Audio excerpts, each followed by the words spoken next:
My name is Joe Peroni, and this is the Rise Above Project. And today I want to talk about how therapy can make your life worse. Now, I'm a marriage and family therapist, so I of course believe in therapy. I think it can be very productive for people, and I also think it's very, very important. However, our society right now is very strange. It seems like through social media and for whatever other reason you could name, everybody talks like a therapist now. And I think that they're weaponizing a lot of therapy language, not to get themselves better so much, but so they can use it to hurt other people. So everybody's talking like a therapist. Everybody, and I shouldn't say everybody, but let's just say a lot of people. A lot of people are diagnosing themselves. They're diagnosing other people. They seem to be in love with the DSM for some reason. And they're just not talking like normal people would talk if you're trying to have a good relationship. Every relationship has its ups and downs. Not every relationship with ups and downs is toxic. When people are talking these days, it seems like nobody is sad anymore. Everybody is depressed. We've got to use the therapy language. Nobody's happy anymore. They become manic. They're not having good days and bad days. They're having episodes. And back in the day, we used to say somebody was stressed or nervous, but we're not that anymore. We have to be anxious. It's very important that we're using the DSM. No one lies anymore or gets lied to. We're being gaslit, which I think is really strange too, because even when I was in graduate school, I don't know any therapist who used the word gaslighting. Now, it's almost, I hear it all the time. I think I heard somebody use it. One of the sportscasters used it during a football game. They're talking about gaslighting. I'm like, something's wrong here. It doesn't make sense. Nobody's disappointed anymore. I remember when things would happen and it wouldn't go your way, or something might happen that would, you'd have to think about it for a few days or a while, and you'd be disappointed, you'd be hurt, but nobody's that anymore. Everybody's traumatized to the core. Again, I just don't understand it. And we're not just, again, like hoping now that like maybe somebody feels like you do, like you hope that they, you like them and you hope that they like you back. Maybe you feel butterflies in your stomach, that type of thing. You don't have that anymore. You're anxiously attached. I don't know how this helps people. And let's say you don't have a lot of money, right? And maybe you can't pay for somebody. Or you're having a conversation with somebody, you want to have a relationship with them, but they don't agree with you all the time. Or maybe they make decisions that you disagree with. They're just different than you. Or maybe they don't have the financial backing that you do. And so they have to make decisions that maybe put themselves first, or they have to prioritize themselves, right? Maybe it's a person who wants to go to college. They don't have a lot of money, so they have to cut back in certain areas, which means that maybe they can't take you to every dinner that you would want to go to. This is a person making decisions in their life to be a better person. They're not narcissistic. Narcissistic personality disorder is relatively rare, and yet I can't go through a day not hearing somebody complain that everybody they're in a relationship with is narcissistic. I mean, clouds are narcissistic because you wanted to have a sunny day. Like, this doesn't make any sense. What we're doing is we're having a bunch of immature people and they're reading psychology and they're weaponizing it so they don't have to take any personal responsibility, and they're using it just so they can complain about the world. I talk to a lot of people that say it's very hard to meet people these days. And yeah, I guess it might be in certain ways, sure. But let's say you're going to go out on a date. Here's a couple of things you don't want to do. You don't want to treat it like an interrogation, and you don't want to treat it like a job interview, right? You shouldn't be therapizing yourself. And then when you're having a date, you're literally going down this checklist of things that you want from yourself and who you are, and then what you expect from them. On a first date, second date, third date, this should never happen. People aren't understanding what dates are for. A date is more like show versus tell. You don't want anybody to tell you who they are. hang out with them long enough so you can experience them. And then they will show you who they are. It's the same thing with yourself. Don't tell people you're loyal or you're funny. Like, if they hang out with you long enough, they'll know. If you make them laugh, they'll say that you have a sense of humor. You don't have to tell people. If you're telling people that you're mature, you're not. If you're telling people you're humorous, you're not. You have to show it by being you. So you want to go out on dates, okay? Dates used to be normal, and now it's like an interrogation. You go out on a date, you have shared experiences, so you can see if you get along. You can see if you have common interests and common goals. Nobody wants to know what your attachment style is. Nobody wants to know what your diagnosis is, and certainly nobody you're with wants to be diagnosed by you, who is probably not a professional. And if you are a professional, even more so, you shouldn't be diagnosing people you're going out on dates with. And for sure, nobody wants to know what your Enneagram is. So let me give you an example of what I hear from people. And okay, I might be exaggerating a little bit, but not really. This is some of the stuff that I hear from people when they go out on dates and what I have heard.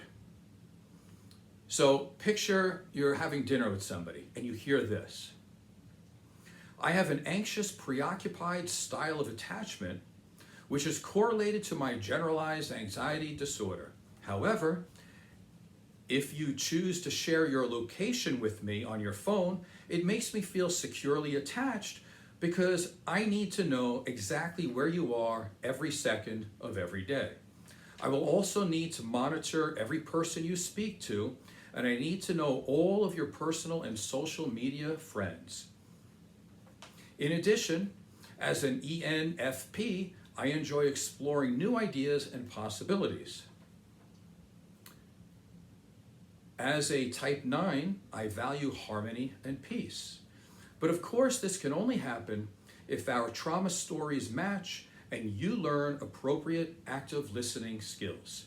Okay, that sounds like a great date, right? No. People shouldn't be talking like this.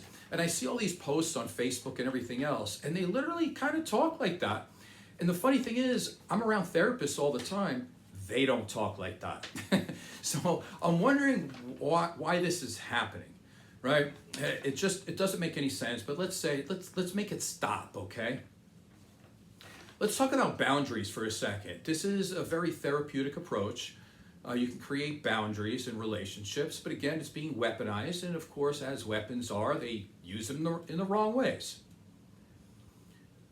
Boundaries are what you are willing to do and accept in a relationship. So it's what's under your control.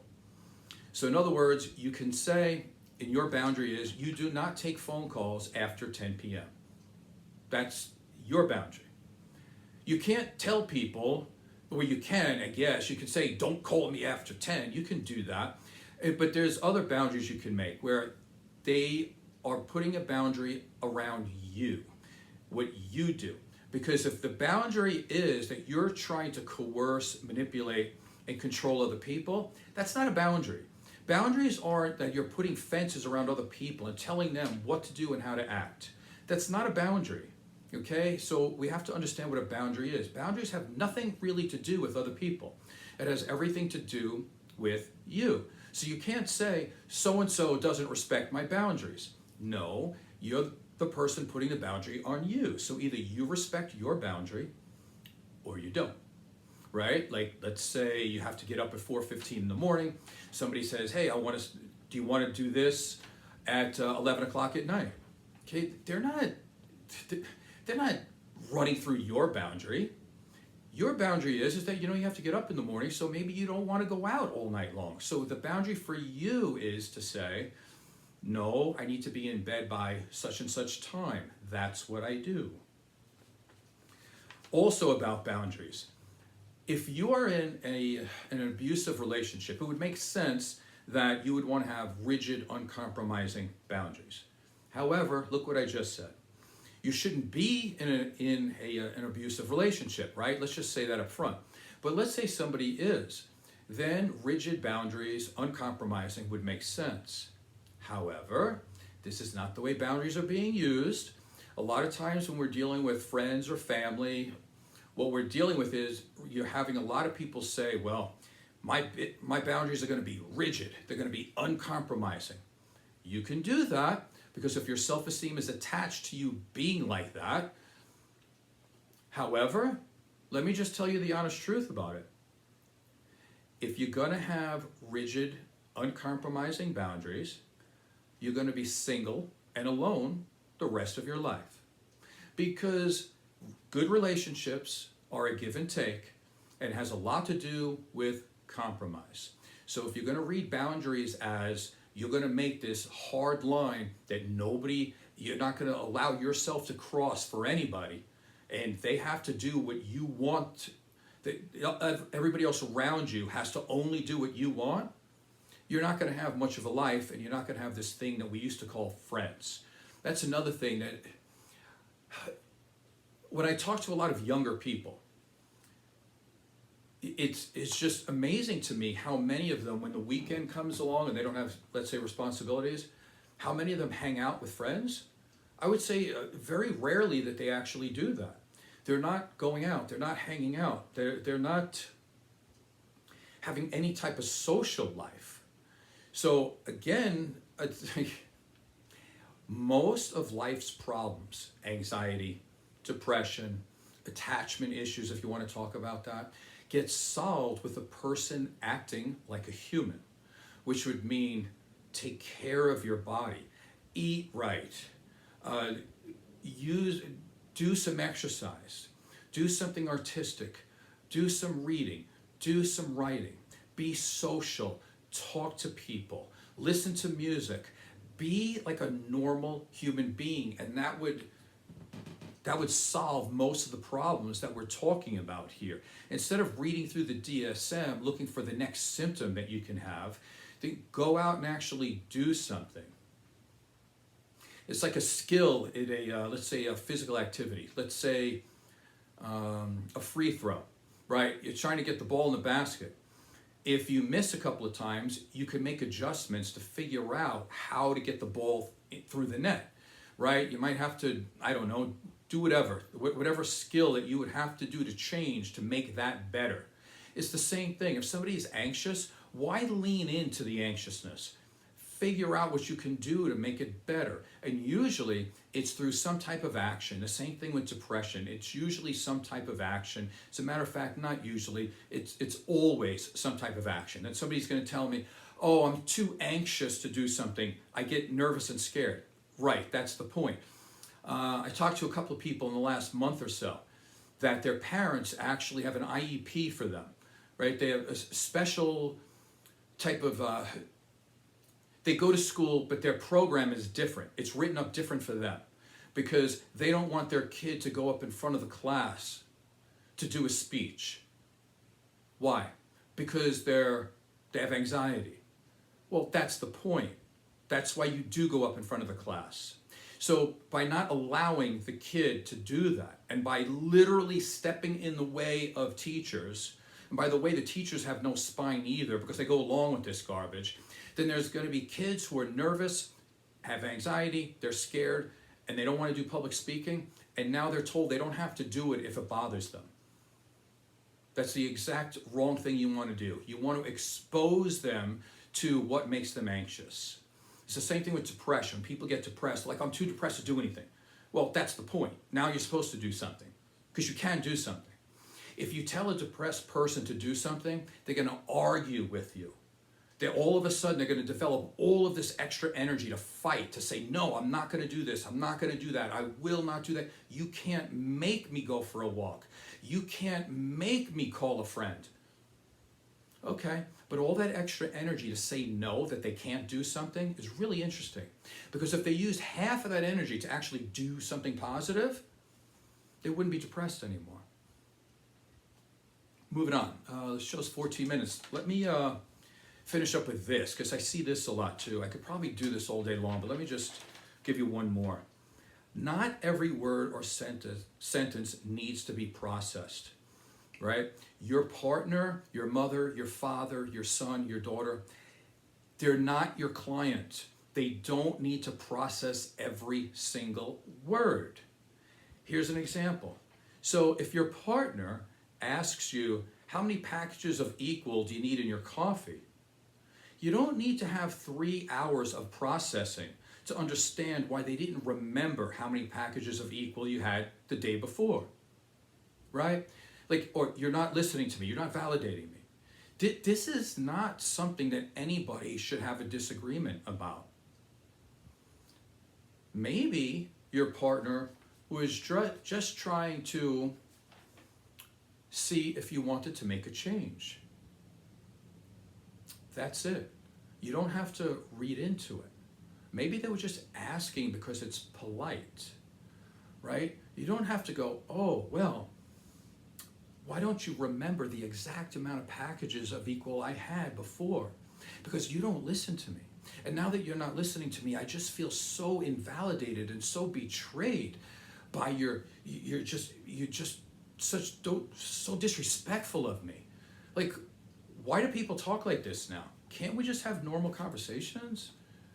So again, one more time, therapy can make your life worse if you let it, if you stay immature, if you don't take personal responsibility, if you don't allow humans to be human, right? Not everybody's going to hear every word you say.